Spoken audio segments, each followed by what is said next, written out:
Hey guys, well, it's been a long time since I've come to you from this angle, sitting at my desk working. Today is Friday, August 17th, 2018, and I am here with my week 77 Post Duodenal Switch update, as well as a plastics update on my 1 week post panniculectomy with abdominalplasty. So let's get this started. This could be a long video, and I'm going to try really hard not to make it super long. So update on my stats. I started this journey on January 2nd of 2017, and I weighed 344.6 pounds. I have to actually look to see if that's correct, because it's been, 344.6. My date of surgery for a traditional duodenal switch was February 24th, 2018. And on that date, I weighed 308.8. Last week, pre-surgery, I came to you at 154.4. And today, I'm at 152.8, which I think is actually pretty great, considering I know that I have swelling and whatnot going on. So that's a 1.6 pound loss. This week brings my totals to 191.8 pounds since starting my journey, and 156 pounds even since the day of surgery. So all good stuff. So let's talk about nutrition-wise, guys. I'm going to be honest with you. I'm kind of all over the board right now. I'm just trying to eat. Sometimes I can eat a little bit more than others, but with the binder on, makes it a little bit difficult. So I'm getting my protein in, but I'm eating probably more carbs than I normally would right now, just because it's whatever is convenient for my husband and family. Just because it's been hard this past week with just having surgery. So that's what's going on there. But I did want to update you guys on this. So prior to surgery, 2 weeks prior to surgery, I had my next round of lab work done. So we hadn't talked about labs in a while. And traditionally for me, I run low on vitamin A, vitamin D. I run low on K, or I should say potassium. And then last time my zinc was low. I need to take a drink. I'm sorry. Hold on. So, thank you. But I had really good lab results prior to my surgery this time. Guys, my vitamin A is actually in the normal range. It's on the low end, but it's in the normal range. So it hasn't been in the normal range probably since 3 months post-surgery. So that's good. My vitamin D also in the normal range. My zinc in the normal range.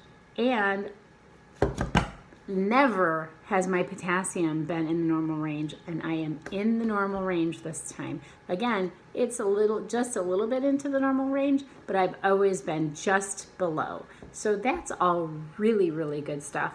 They were very, very happy with my blood test results. My vitamin B1 is fine.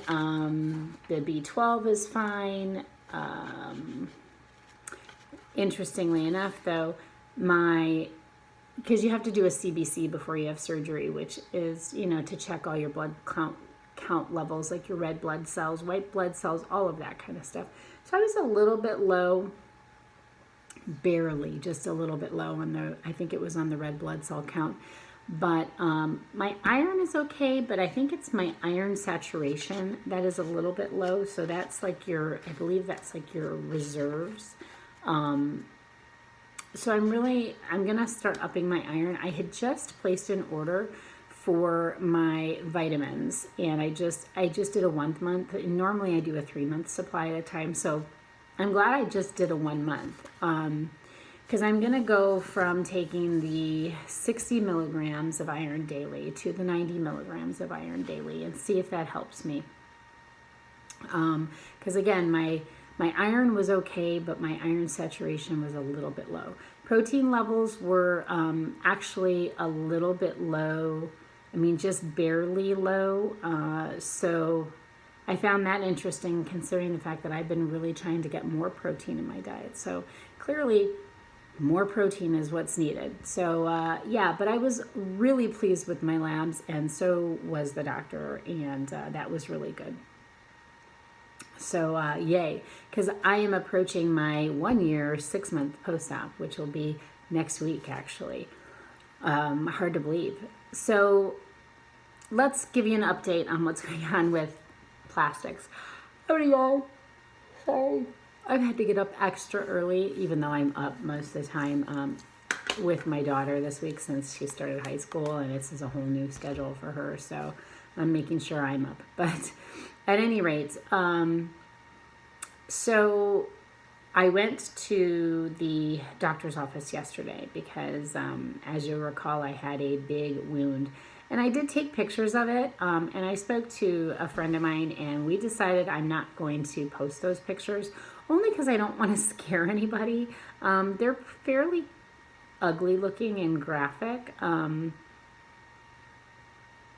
And yeah, so I'm not going to post it, but you can imagine that basically what it looked like was exactly what it is.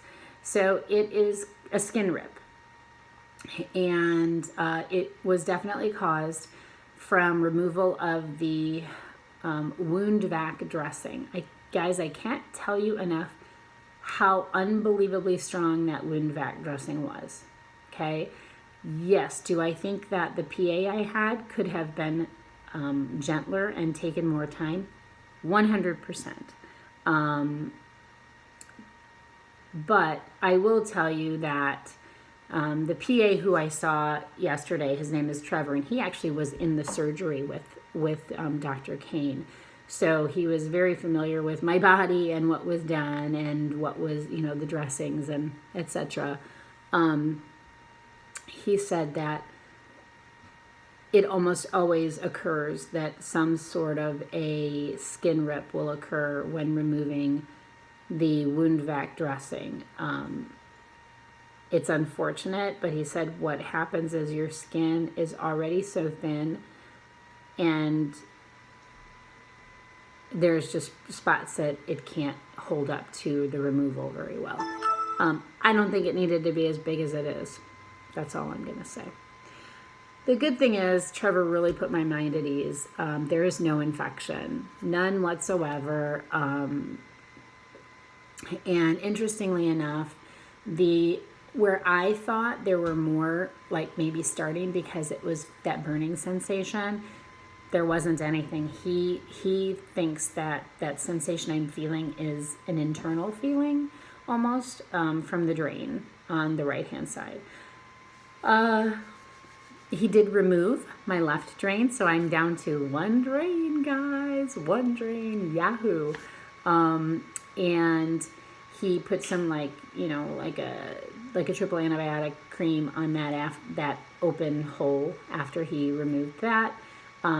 We put a ton of that triple antibiotic cream on the actual rip, and he dressed both of those areas. He explained to me, he wants me to once a day treat those areas with triple antibiotic and recover them until they are more healed, and just to keep an eye on them, and kind of what to watch out for. Like he, explained that there could be some leakage from the hole where the drain is removed. But so far, so good on that. Yeah, and he did say I could actually shower now. So I didn't want to do that yesterday because we had gotten the binder on and everything at his office, and I was like, I really just don't want to mess with that. So tonight, I'm going to hopefully get a shower in, which will be great. I did wash my hair this morning, though, and it feels so much better. So what else can I tell you about healing? A week post-op, I feel, other than the issue with the rep, okay, I'm feeling really very good. I am going to try driving tomorrow. And basically I was told I could drive as soon as I could basically look over my shoulder either way to check for cars. And I can do that with no issue. I just honestly wanted to err on the side of caution because my reaction time is definitely slowed, and it's due to muscles. So I wanted to make sure that I gave myself, plenty of time. And since I'm not on any narcotic, that's not affecting my driving either. But yeah, I'm definitely itchy.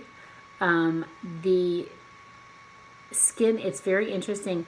I'm not necessarily itchy so much where the incisions are, but I'm itchy more so like just in my torso. And I did ask the PA about that. I asked Trevor, why the itchiness, not by the incisions. And he said it's basically your nerve endings waking up and kind of refiring after, being cut, etc. So I found that very interesting. I didn't really realize that was what was going on. I thought maybe it was just internal healing. But yeah, I mean, it's still, I gotta tell you guys, the weirdest thing about this is when I have the dressing off, the binder, and then I still have all this Jones dressing, which is, I should really get a roll of it. It's a roll of really thick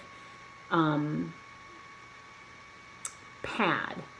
And he said to put more than what we were putting on. He's like, you know what? Do it 3 times. He's like, that's just to give you extra support so that your muscles don't have to work as hard. So I was like, oh, okay, great. So I'm definitely going to follow that advice and make that layer thicker underneath there because it feels a lot better with the binder on. And he also felt that maybe we were trying to put the binder on too tight. He said, you want it to be tight, but you want it to be comfortable at the same time. So I definitely think we were trying to be overachievers on that. But yeah, so when the binder is off and everything is off, I don't know how to explain it, but it's kind of a surreal thing. I don't know how to explain it. I'm stumbling here. It's like it's not my body. So I stand there in the mirror in the bathroom and I look at it and I go, what is that? Because I have never, as long as I can remember, A, seen that I have a belly button, B, seen my torso basically flat. It is the strangest thing because you go into surgery and you have all this on you, all these rolls and then you come out and it's just gone. It is it's kind of it plays with your head a little bit. And I'm emotional about it now. This is kind of like the first time I've gotten emotional about the skin removal since having it done. And I don't know when it's going to feel like that's my body. It's so weird, guys. Anyway, yeah. But I will tell you that once you have one thing done, it does make you want all the rest done. Because that's I totally get now, like watching other videos for people who, like I'm like, oh my God, they're nitpicking themselves after having these wonderful procedures done. But you go, yeah, like I go, oh, I wish I could have had a 360 and gotten rid of all this extra sagging skin on my butt and my back and oh, my arms and oh, like you see everything and you go, oh yeah, I wish I could have had that all done. But I'm still, guys, I'm so thankful. I'm so thankful that we were able to get this done and covered by insurance. Haven't seen the bills yet. Don't really want to. But yeah, so that's where we are. I think overall it's been a good week, minus the drawback of the skin rip, which guys, is not hurting anymore. And I think that's because it's covered with its own bandage, and then I have extra like of that Jones dressing over there, so nothing is rubbing, nothing is pressing, so it makes a huge difference. So yeah, other than that, things have gone really, really well, and I've got to get to work. So have a great day, everybody. Please don't hesitate to ask any questions that you have. I will answer, as always, very honestly. And to those of you who are new, thank you so much for finding me and joining my channel. And to those of you who are not, thanks for staying with me all this time. Take care, guys. Bye.